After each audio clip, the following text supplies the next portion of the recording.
بیوی کی ایذا رسانی پر صبر۔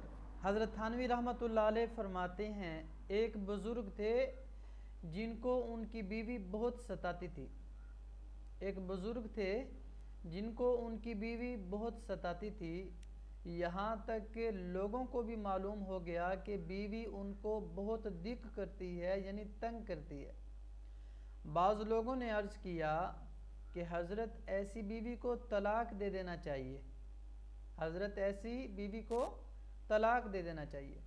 فرمایا طلاق تو میرے بس میں ہے، مگر یہ تو سوچو کہ اگر اس نے کسی اور سے نکاح نہ کیا تب تو یہ تکلیف اٹھائے گی، اور اگر کسی اور سے نکاح کیا تو اس مسلمان کو تکلیف پہنچے گی۔ اس سے اچھا یہ ہے کہ میں ہی تکلیف اٹھا لوں اور مسلمانوں کا وقایہ یعنی تحفظ کا سامان بن جاؤں، کہ جب تک موجود ہوں کسی دوسرے مسلمان کو کیوں تکلیف پہنچے۔ واہ واہ سبحان اللہ، کیا پیارا جذبہ ہے۔ ایک بزرگ تھے، ان کی بیوی بہت ستاتی تھی۔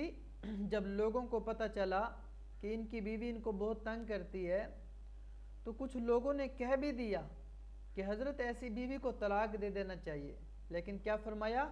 طلاق تو میرے بس میں ہے۔ ذرا ٹھنڈی بات ہے اگر ہم اس بات کو سمجھ لیں۔ فرمایا طلاق تو میرے بس میں ہے، مگر یہ تو سوچو اگر اس نے کسی اور سے نکاح نہ کیا تب تو یہ تکلیف اٹھائے گی۔ اگر کسی اور سے نکاح نہ کیا تب تو ساری تکلیف یہی اٹھائے گی، جو ہے اس کی عادتیں ہیں اس کی تکلیف اسی کو ملے گی۔